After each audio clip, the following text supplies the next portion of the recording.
So if you're new to Canada and wondering how the housing market works over here, what kind of houses we have, how to get a mortgage, what is the house buying process, so make sure you stick around this video because in under 10 minutes I will explain you everything, and by end of it you will be much more confident to navigate Canadian real estate market.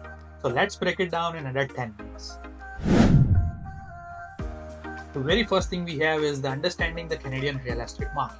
Now, Canada has one of the most expensive real estate market in the world, where cities like Toronto and Vancouver seems like the house prices out of.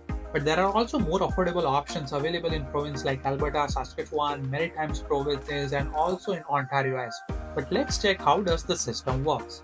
So when you're planning to buy, there are two options available like anywhere in the world. The very first one is the resale options, where you buy a property which is used by someone or someone is living in there ready.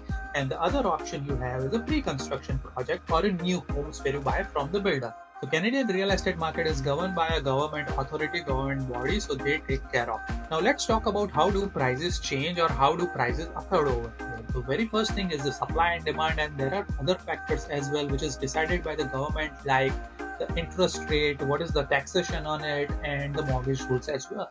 So just to give you an example, when we have a very low interest rate back in 2020 and 2021, the house prices quickly jump up. It escalated so much that because of the lower interest rates. And it's not only regulated by interest rate, there are so many other economical factors like employment, how the taxation works over here, and so much more.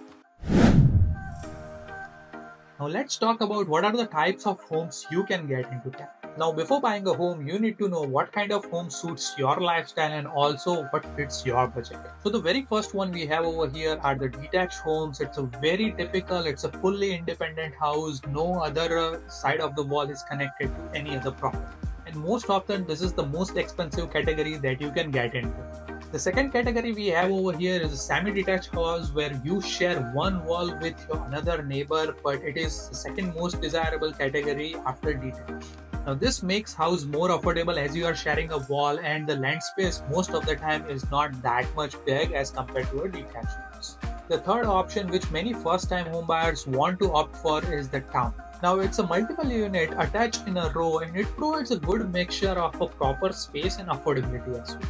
The last option we have over here is condo apartments or condominium apartments. So it's a high-rise or a mid-rise, or depending on the kind of structure you are looking for. So it's basically apartment style unit where you own your own unit and share the interest for other amenities amongst your neighbor. Now this is also a good option for first-time home buyer, provided that you are okay with the kind of space and provided most of the modern condos out there. And the last one, it's not actually a kind of option, but it's something called over here, it's a pre-construction home. So basically, as we discussed earlier, you buy something from a floor plan, just looking at the rendering directly from the builder.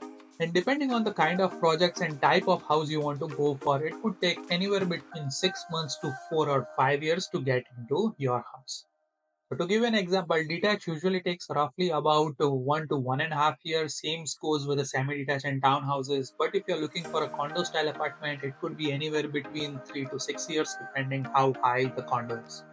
Now, how to check which one is right fit for you? Now, if you're someone who's okay with little bit of less privacy, then townhouse might be a really nice option, or a semi-detached would be a really nice option. And if you're someone who want to go full-fledged into something or looking to get into a potential rental from the basement or another unit, then detached might be a good option to go for. Now let's talk about how you can buy a house in Canada. So, alright, you know what kind of houses are available, but how do you actually buy one? So the very first one in this one is to get a mortgage pre-approval from a bank or from a broker. This will help you determine what is the budget or the limit that bank is able to provide you or lend you. Here's a one quick tip: regardless of the budget or the limit that they provide you, make sure it works or aligns with your number based on your personal financial situation. The second step would be finding a real estate agent. So depending on the locality you are based, let's sure if you don't know any real estate agent out there, make sure you just reach out to me and I can connect you with a great real estate agent in your particular neighborhood. And most of the time over here, you don't pay any commission when you're buying a home over here. There is something called land transfer tax that you have to pay and a closing fees.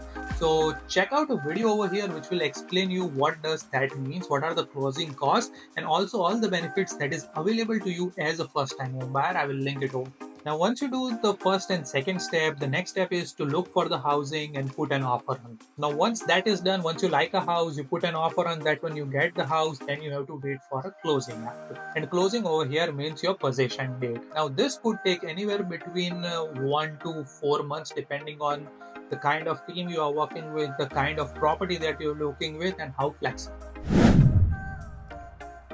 And if you're still thinking buying might be not a good option for you, always compare what is the rent versus buying and which is better for you. And to be honest, not everyone will buy a house when coming to Canada at the very first year. So take your time, just get to know about the area or the location where you want to purchase a house and then jump into buying houses. And if you're someone who's confused about renting versus buying, check out this video over here. I also have a calculator that I will include it in the description that can help you determine whether renting or buying is a good option. Now let's talk about the future of Canadian housing market. Now you can see from a graph over here, like if you are planning to stay in a house from at least 5 to 6 years, you will make a decent return out of it and you will not lose on equity.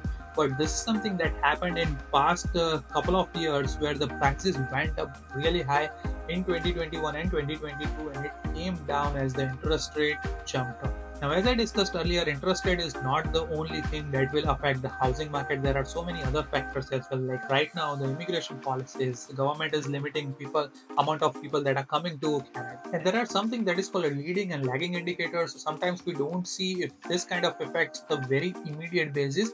We will see this kind of effects or the house prices might drop or might come up after 12 to 18 months of this kind of policy change. And if you're planning to buy a house, it's very crucial to stay informed about the real estate market in your particular area. Work with someone who understands the market and guide you very effectively. Now that's a wrap. I hope you like this video and just make sure you like and subscribe to my channel. I will see you in the next video.